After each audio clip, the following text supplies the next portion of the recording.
Welcome back. Yes, back to another video. Okay, first of all, now we're talking about gold, right? Today's episode is about gold. It's centered about gold. We're going to be discussing how you trade gold, what are the things to look at when you're trading gold, how to profitably trade gold, right? So, first of all, the most important thing about gold is its supply. The supply, as you know, with gold, there's already a very high demand for gold. That's why Bitcoin is named digital gold, simply because with gold there's a demand for it, and with Bitcoin the same applies, because as you know that Bitcoin has all Bitcoin by now has been mined.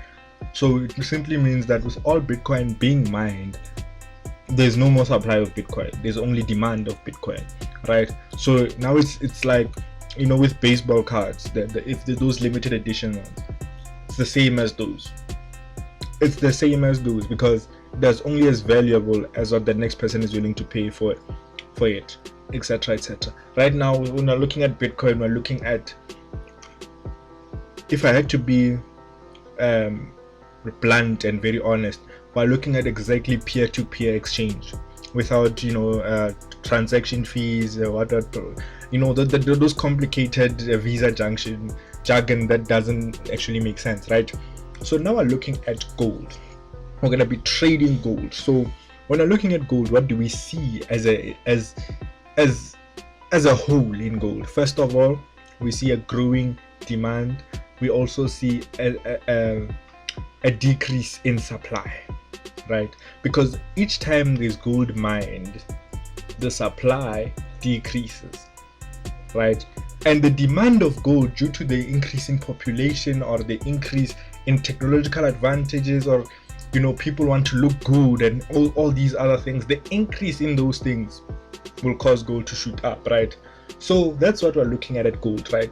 So what else do we look at when you're trading gold? We're also looking at fundamentals, in the sense of who is buying gold, how they're buying gold, what is gold doing in the future, what can gold be, what can gold be doing in the future, what is happening, who is doing what. Like, you need to understand these things. They pile up over time, and it is up to you to understand where and what is necessary when you are trading gold, right?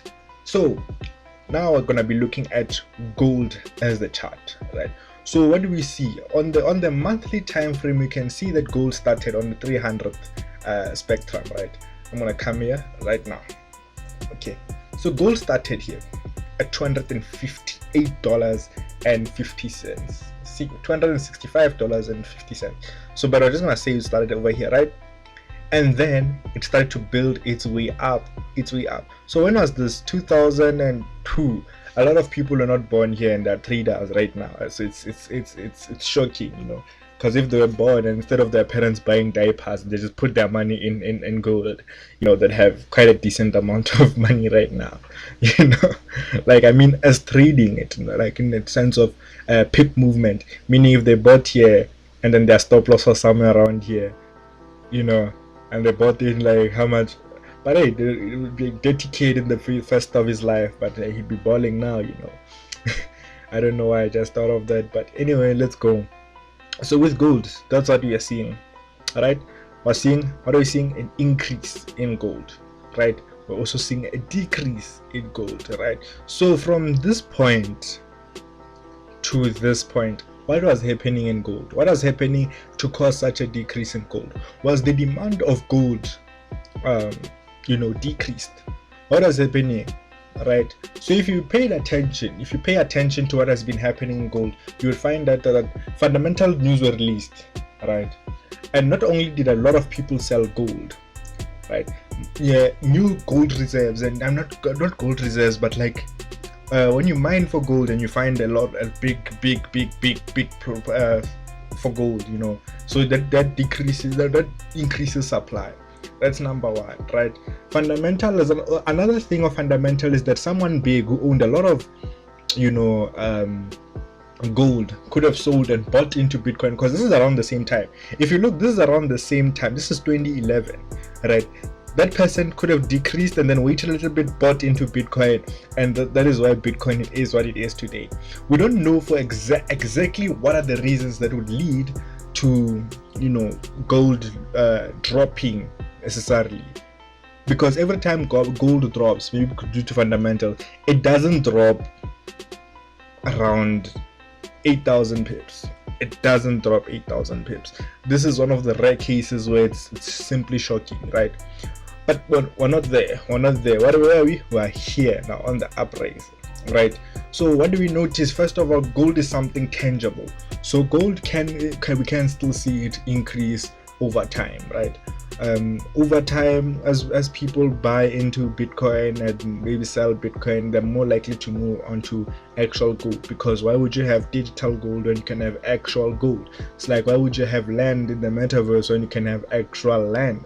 You know, it's a weird question, but then we also have people like myself and other people who buy both. For the sake of peace, you need to understand that everywhere if there's a market, there might be a demand for it. So you do a little bit of research into it, and then you just go in, close your eyes and you go in, simply based on the fact that you might find something more worth exploring in those regions, right? So now I'm gonna also go into lower time frames to show you exactly how you can trade, not necessarily trade it to break the charts, break the banks, but trade it in a way that you can consistently look at the market and be like, yes, yes, yes, yes, you know. Because I use the system. Let me just show you right now, not for a long period of time. There it is down there, right? I use the system. That system is literally how I trade, right? So how I trade is, first of all, I look at the current market structure, which means fundamentally, where is it looking? How is it looking, right? So the system would also give me a trend, which means I would have taken positions here, maybe until here, all the way up here, and you know, just like that, I'll always follow the general trend of the market. I will never go against the market. The system doesn't allow that, although it might give indications, but that is something that will come if, like, I was showing someone and I'll be like, no, we ignore the sell signal that pops up around here. We ignore the sell signal that pops up around here, simply because I understand that you know, so over here would be taking sells maybe around here, pushing to the downside, you know, around here pushing to the downside, and etc and etc. That is how the system works, right? But say for example you don't have the system, what can you do to start trading profitably, right? First of all, you're gonna mark the significant levels. I feel like every time you come onto this channel, you must have already marked those significant channels, right? Levels, I mean. The reason for marking significant levels is so that for confirmation on your side, you know, is for confirmation on your side, right? Perfect. So what do we notice when I'm after marking the significant levels, right? So I'm gonna use from here, this section of the chart. This is what we're noticing, right? So the market went to an all-time high, not necessarily all-time high, but I think it was an all-time high if I remember correctly, right? Came back down. Was it coming back down? Where is the lowest point in the market? Where is the lowest point in the market? The lowest point in the market is around this area, right? So the market came down, touched that area. Although if we're looking for reversals or waiting for it to break through, but it didn't break through, right? It didn't break through. So what can we expect? A continuation in momentum, which means it's going to continue to bounce up, right? It's going to continue to bounce up. So because right here is the demand. If this demand is broken, we're looking at a change in character. Are we together? Are we clear? Okay, since we're clear, but basically that's what it means. So right here is the lowest point, which also serves as the demand, right?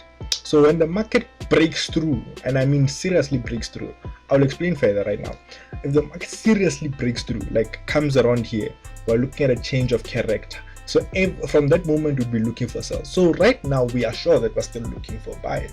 So when the market comes down, we're buying. Every time we're buying significant levels, we're buying at significant levels, or we have reasons to trade otherwise, right? So I'm going to show you another example of now the concept of trading, right? So when we're trading, the entire concept of trading is that we don't risk more than we're willing to lose, right? In the same sense, you don't risk more than we're willing to make. So if you are willing to make 1,000 rand, risk way less than 1,000 rand. If you're willing to make $10,000, must risk way less than $10,000, simply because your risk to reward ratio won't make sense, and you'll just be losing. And who wants to lose? Why would you want to lose? Who It doesn't make sense. It doesn't make sense to me, to anyone who has traded the financial markets, right? So the significant levels are very powerful in the market. The only difference with this one, the example I am showing you right now, is that the trading opportunities were rare in this. They were there, but they were not clear, if you understand. So because there were demands, yes, there were demands right over here. There was a demand, right over here. There was a demand, an order block of some sort, there were demands, there were supplies that were being broken, and etc. Right here was a supply. We took the sell there. I remember I took the sell until here, and then I forgot what happened when the market started pushing a little bit up, and I went out, right? Demand and supply and demand were still playing a big role in gold at this particular moment. But what can we say that how do we say which of which was winning, and so on and so on and so on and so on and so on, all right? Because the market kept coming down. So to be safe, we would have placed only buys in this market structure. We would have placed only buys, right? If we zoom in, we can see more trading opportunities around here, right? You see a sniper shot, and then you can continue to the upside, right? Significant levels where the resistance became the support, and then push to the upside, right? It is very important as a trader to understand the different levels inside the market, the different levels inside anything, your current direction. You need to understand all these things, simply because they're very important to you as a trader, so that you can move forward in the industry. If you want to move forward, you need to know these things, right? So I don't want to waste your time, because I feel like your time is very valuable. Go and implement this, and if you don't understand, hit me up on Instagram. The Instagram handle should be around here. If it's not here, then you should be seeing something really cool, like my name. I'm kidding, but yeah, this is simply it. If you are in a specific direction, don't be looking for reversals when there is no chance of reversal. Always be looking into the market as a whole, as a place to making money, instead of guessing how, what, and etc. Right? This is a place for you to come and collect and leave. It's not a place for you to come and predict and become a general of a lieutenant of some sort, right? This is a bloodbath. You're in here to make money, and that's it, right? And the only way you can make money is to understand liquidity, is to understand the flow of orders, how people are trapped, how everything happens in the financial market. Because if you don't understand those things, you're more likely going to lose in the financial markets. It's simply facts. So understand those the things I'm telling you. And now the next video that's coming up is strictly on how to trade profitably, what to look for, tips, advice, and also more coming from me as a professional trader. So peace. We'll be talking later or soon.